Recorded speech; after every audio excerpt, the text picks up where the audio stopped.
又嚟到一年一度嘅溫哥華香港人市集，今年一樣都係喺北溫舉行。一嚟到嘅第一個感覺就係人山人海，而行完嘅感覺呢，就係香港人真係非常多才多藝，無論係售賣嘅產品定係一啲娛樂活動，都係琳琅滿目。入到嚟文創市集，快速咁同大家睇下有咩正嘢先。有茶餐廳食物造型嘅香薰同埋蠟燭，好多唔同款由自己設計嘅小飾品，港式桌遊、寵物食品又有，仲有龍舟隊、搬屋公司都有。呢個人像速寫攤位超受歡迎，呢個攤位就可以親手自己用馬賽克砌鎖匙扣，仲多人到要攞手排隊。新嚟到嘅香港人對呢一檔應該會好有共鳴。Hello， 大家好啊！咁我叫阿 Q， 咁我哋呢個牌子呢就係 Clay 嘅。咁今次我哋帶入咗呢個主題就係一個 journey 嘅主題咁樣啦。咁我哋設計咗呢部售票機，咁就係其實真係有少少我哋細個嘅童年回憶咁樣啦。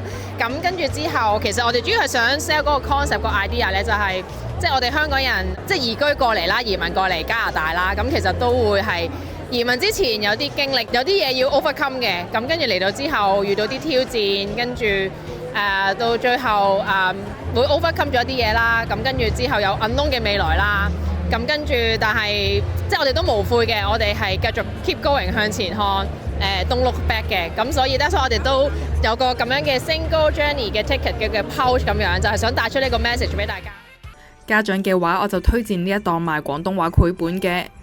Hello， 你好，我係 Evelyn， 我係 Virginia， 咁我哋係閱讀書店，我哋 YouTube Books。咁我呢就係5歲喺香港過嚟啦。咁我其實係教英文中學嘅，不過我生咗兩個女之後呢，我好想佢哋講廣東話，咁我就開始喺屋企同佢講廣東話，要揾好多書啦。咁揾下呢，就開咗間書店。咁我哋就特登揾啲得意嘅書，因為以前細個冇乜機會可以睇到古仔書嘅。咁我特登揾啲得意啲容易學啦，同埋有時係 bilingual。咁我有份幫手翻譯Happy 有份翻譯 Billy Bell， 同埋同家培姐姐去香港唱歌呢，我有份作歌啦，同佢合唱。Summer Camp、Winter Camp 都有，咁就希望培養到小朋友中意講廣東話呢個習慣咯。如果小朋友喺呢度出世，可能佢唔知道香港係點樣。呢本書除咗可以俾小朋友知道香港嘅模樣同埋聲音，家長自己可能都會好懷念。文創市集對面就有室內藝創互動區，你可以打麻雀，玩一啲兒時嘅小遊戲，整迷你嘅食物模型。大家都好專心喎，所有展品都係由香港人一手一腳設計，好有返咗香港嘅感覺。室外都有㗎，呢個掟街磚嘅遊戲，換個25星嘅硬幣就可以玩。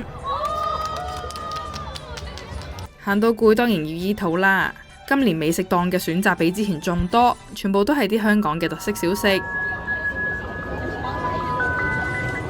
唔少得即刻整嘅雞蛋仔。同埋呢一檔好出名嘅辣椒油，銷售強勁到只係去到晏晝2點已經差唔多賣晒啲熟食，買完就喺隔離坐低一邊食嘢一邊睇表演。